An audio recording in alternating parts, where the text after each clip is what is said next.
Contingency theory, leadership member exchange theory. This is what we will be discussing in today's presentations.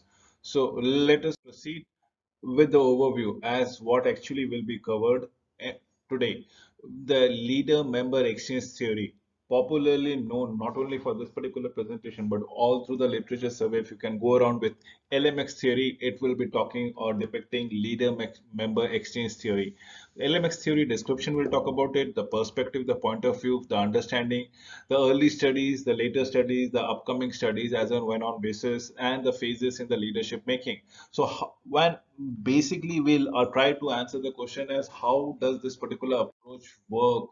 So please proceeding with the definition. LMX theory or the leader member exchange theory basically conceptualize leadership just as a process. It is not the quality of the person that we are looking around it. It is not the traits. It is not just uh, ascribed to a particular situation or probably to the followers characteristic, but essentially as a process.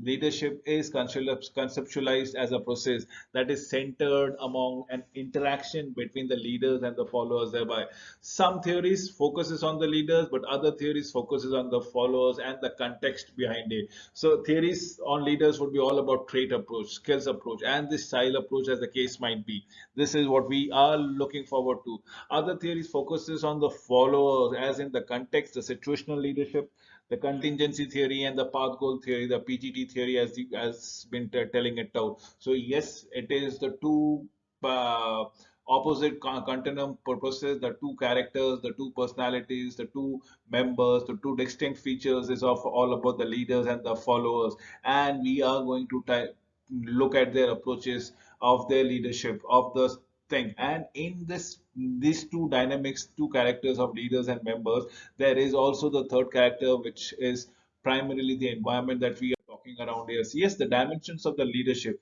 Remember, we are talking as a leader and as a follower, the two individual centric focuses, and then there is something called a dyadic relationship which comes around it, where both are a party to the mutually appreciation club. So there is a mutual appreciation for followers and the leaders, and vice versa. Thereby, remember, this is what I have reprinted from the quarterly, from the journals, the Leadership Quarterly, being published by GB Green and uh, M. Bean based. The article was relationship based approach to leadership, development of the leader member exchange theory. So essentially, this is the dyadic relationship that comes around it. It's a mutually beneficial club for both the leaders and the followers thereby. So let us understand the point of view. Right at way back, approximately 50 years back from today, or let's say 23 years back from today, or something like that, what was exactly happening in the year 1975, 20 years back, 28 years back, Green and Hoga, Danserio, Green and Cashman, 1975, and Grain itself by in 1976 propounded this theory of LMX theory. Revisions, the theory has ever since then has gone into a different versions time and again. It has been revisited since inception and continues to instigate or probably tickle the researchers at the right bone altogether. So the interest is still growing and still having an impact. Assumption, the LMX theory challenges the assumption that the leader treats the follower in a particular way, or should I say in a collective way, in a homogeneous fashion as a group. LMX theory is directing attention to the difference that might exist between the leader and the leaders and each of his or her followers, as the case might be. This is what we are looking for to it. So you remember, the L and S, the leader and the subordinates, they are in a part of a mutually appreciation club. They are benefiting one another. Without the leader, the follower does not excel, and without the support of the followers, the leader does not have that ascribed position all the way. So first studies were known as vertical dyadic linkages. This is the vertical dyadic linkages that goes around it. Focuses on the vertical linkages that leader forms with each of his followers. Leader's relationship to a work unit is being viewed as a series of vertical dyad as and when on case basis. So we have such one with every follower, every supporter that goes around it, be it an individual centric and the homogeneously, if you one can club it together as a group. So early studies wherein we talk about the in groups and the out groups. Remember, this is what we look as an out group and an in group, where leaders works in a unit as a whole, is viewed as a series of a vertical diet. Leader forms unique relationship with each of the followers. Remember, this is what we are looking for it. Now, what does leaders of an in-group is all about it? If you look at the in-group, I have ascribed the position of plus three, plus three, plus three. That means there is sense of mutual respect. Trust has been there, liking and reciprocal influences are there as a part of an in-group because they know each other's inside out. Whereas the leader of an out-group is based on the job description, and thus there is nothing. There are only been valued as zeros, zeros, and zeros. Why? Because this is job oriented in the accomplishment of the task. So as a part of a group where there is a mutual benefit for each of the followers and the supporters and the leaders, thereby in like around it, the ascribed position is much stronger because of the trust, because of the honesty, because of the communication, because of the reciprocal nature of relationship. But in an out group, it is not a direct relationship or dyadic relationship, if I may say so, because out there it will be task oriented, the completion of the tasks which will foster a bond. And there is this plus three is a high quality relationship and zero is almost like a stranger, as the case might be in the sense of a outgrowth. So that's the differences. Now, in an early studies, researcher found two general types of linkages or relationship, if I may say so. Extended negotiated role responsibilities, which is extra roles. In group relationship marked with mutual trust, respect, liking, and reciprocal influences, thereby receive more influences, confidences, and concern with an outgroup member. Formal employment contract defines roles and outgroup. Relationship marked by a formal communication based on the job description, as the case might be. This is what we are looking forward to. This is the formal employment that is to be understood time and again. Let us understand what is an in-group status and what is an out-group status based on how well do you know each other, the followers and the leaders, how well they work with each other, are they working on a regular basis? So how follower involves themselves in expanding their roles, responsibility with the leader determines whether they become an in-group or an out-group participant, as the case might be.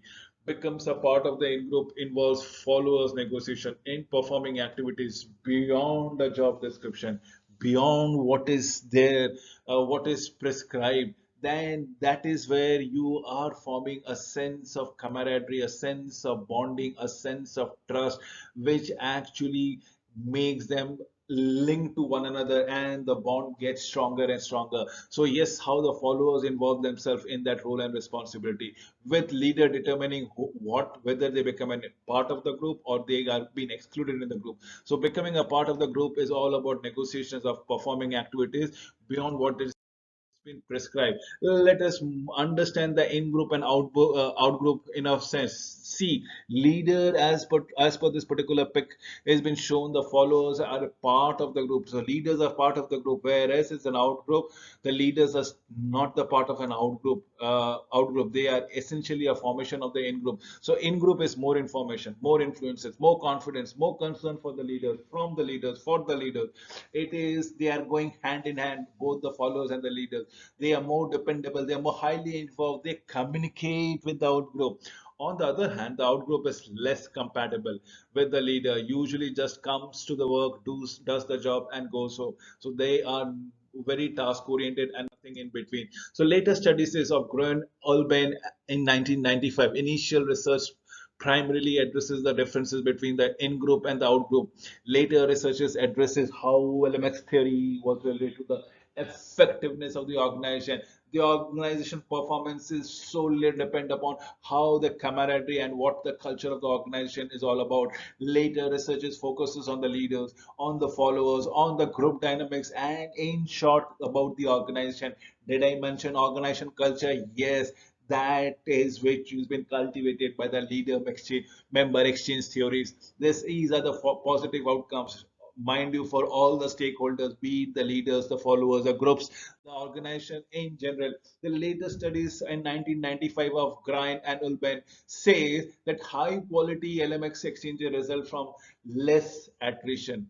Attrition gets diminished by leaps and bounds. People tends to stay back with an organization because they are finding themselves in a comfort zone. They are enjoying their work. So less employee turnover, positive improvement in performances, definitely yes.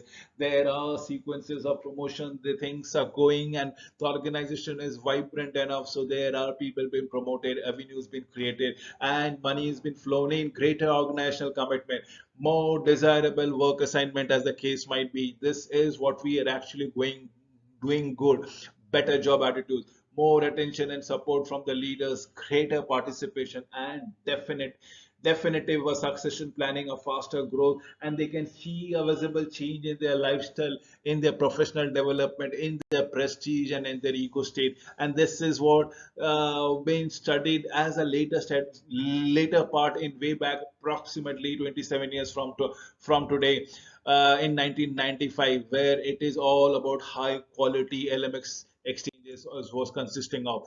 In 1997, approximately 25 years from today, Justners and they stated what? They stated LMS consistently related to performance satisfaction, not only for the employee but also for the supervisor, not only for the supervisor but for the manager. It was a win-win situation for everybody, which related or translated into commitment and lesser role conflict. There was a understanding, better understanding, clarity, and the intentions were clearly spelled out. So support for psychometric properties of LMX questionnaire were been found out there.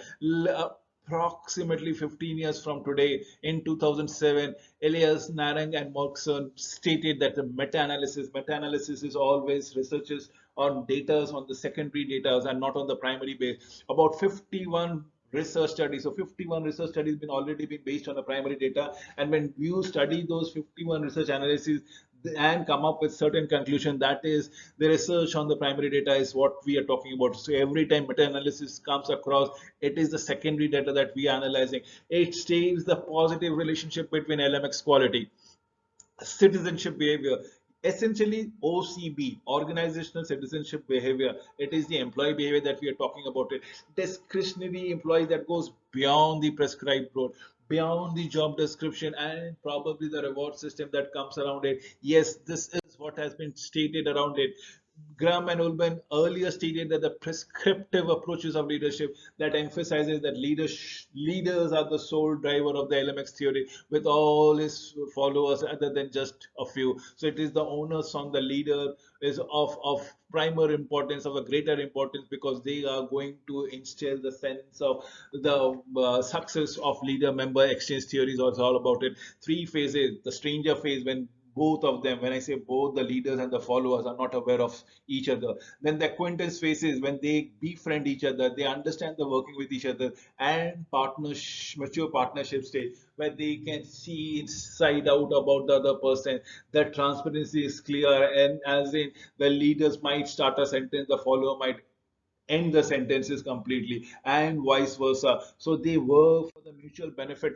So we have those roles. We let me clearly state out, spell out the phases in leadership making. Phase one is the stranger, phase two acquaintances, and phase three is partnership. Let us understand in terms of the roles. In phase one, everything is scripted, everybody is going by the job description. In the phase two, they are testing each other's spaces altogether. They are testing if somebody can be pushed to work much more or somebody can be pulled to work much less. In the phase three is negotiated, where they find out who works the best and what is the role, what is the scope of the job that everybody is comfortable with. Influences in the stage one is one way. In the stage two is a mutual, probably mixed, probably they're not aware of. But in stage three, it is absolutely reciprocal. Everybody is benefited. Everybody ends up getting into a win-win situation. Exchanges of low quality in phase one, but that's not the stage. That's not the stage. In phase two, it is of medium quality and of the optimum, or should I say, the highest quality in the phase three. Interest is all about self in the phase one because nobody knows each other. But in phase two, they are about thinking about the groups and the others. And in the phase three, it is a bonding time that comes around it. So we need to understand this has been adapted from the relationship based approach to leadership, development of leader member exchange theory, leadership over 25 years. applying a multi-level, multi-domain perspective by NGB Grun and M. Ulbrain in 1995. This is the journal that we have been published in 1995 on leadership quarterly, as the case might be. So phase one, let us analyze all the three phases for your understanding. When there are people as strangers, interaction with the leaders for follower dialogue are generally rule bound. As on when the interaction is required, mandatory, it has been done, otherwise not. Rely on contractual relationship as if they are still outbound and not inbound group that has formed. So rarely on a contractual relationship, rely on contractual relationships, relate to each other within prescribed organizational law, experiences lower quality exchanges, motives of the follower director towards the self-interest rather than the good of the groups, as the case might be. Yes, this is what we are looking around here. Phase two is of acquaintances begin with an offer by the leader or probably even by the follower to improve a career-oriented social exchange. There is a sense of acquaintances coming and people are bumping into each other more often than not. So why not know something more than their name, their personality, their taste, their preferences, their likes, their dislikes? It is the social exchange that we are coming across with it. Testing period for both to assist what are the roles that they can be good at it. The followers is interested in taking on a new role. The leaders is willing to provide a new challenge. The shift is in dyadic in nature. It is from a formal interactions to a new ways of relating and able to get in touch with one another. Quality of exchanges improves along with a greater trust and respect. Less focus on self-interest, more on goals of the group, as the case might be. We come to the phase three as the matured partnership marked by high quality leader member exchanges, experiences high degree of mutual trust, high degree of respect and obligations towards each other, trust, tested relationships and founded dependable. Remember, we're talking about high degree of reciprocity between the leaders and subordinate may depend on each other for the favor and special assistance, as the case might be. Highly developed patterns of relating that produces positive, that gives a definitive outcome altogether, outcomes for both themselves and the organization. Partnerships are transformational, moving beyond self-interest to accomplish greater good of the team and the organization. And this is what is mature relationship is all about it. Let us understand the LMX theory on those four parameters of focus, strength, weaknesses or criticism and the application thereof. So we let us understand the focus of the LMX theory. So how does LMS theory works around it? It works in two ways. Remember, it describes leadership or it is a prescribed leadership. The central concept is a dyadic.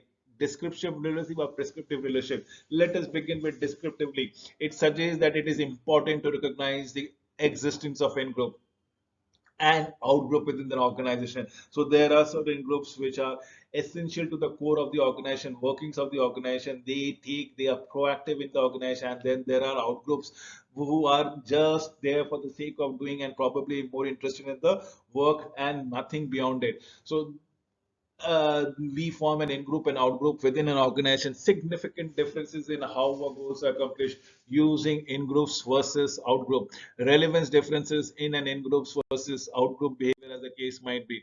Prescriptively, best understood within the leadership making model. Now it's all about Gren and Urban models that comes around it in 1995. Leader forms a special bond with all its followers. Now this is the bond that needs to be catered, nurtured, and protected in the times to come. Leaders offers each followers an opportunity for a new roles and recognition. This is where they are getting employee centric. Leaders should nurture relationship. They should nurture the high quality, high volume relationship, vital relationship with all followers rather than concentrating on the differences. Leaders should focus on the ways to build build respect with the followers, resulting in an entire group becoming an in group. If the entire group becomes in groups and nobody is a part of an out group, it is signifies the success of the leaders, by the way today. So let us understand the positive of LMX theories that as in the strength. LMX theory validates our experiences, how people within an organization relate.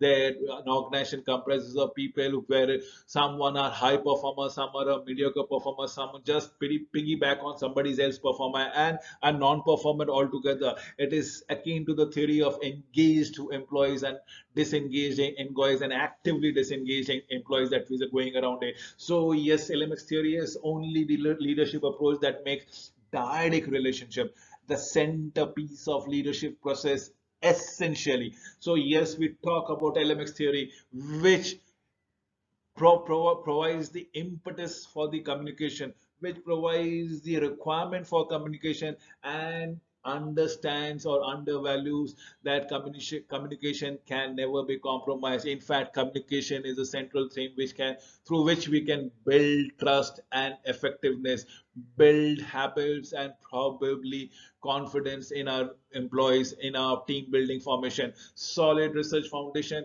on how practices of LMX theory is related to the positive outcomes of the organization. But then what are the weaknesses thereby? The criticism out here inadvertently supports the development of a privileged group. When I say in group, that means your favorite group. You are biased to a particular group within an organization, and that is what inadvertently supporting it, which might appears unfair, discriminatory to the rest of the employees in the organization. If there are people with an in-group and out-group, if everybody is a part of an in-group, nothing like it. That's the ideal situation, but essentially it's theoretical and not practical. So the basic theoretical ideas of LMX are not fully developed.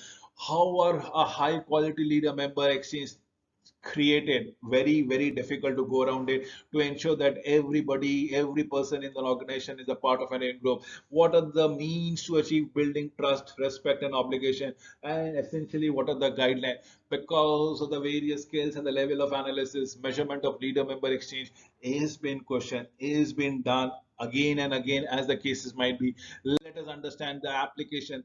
Remember, LMX is one of those theories which is applicable all across the organization, to the all across the levels of the management and operation, directs managers to assess the leadership from formal relationship perspective, sensitizes managers to run how an in-group or out-group can develop within a work unit, how people can form a part, become a part of the core coterie, and the other rest are left behind. So that is what needs to be understood by managers or the leaders, thereby can be used to explain how chief executive officers strategically develop special relationship with the select individual in upper management, because it enables them to get the works done.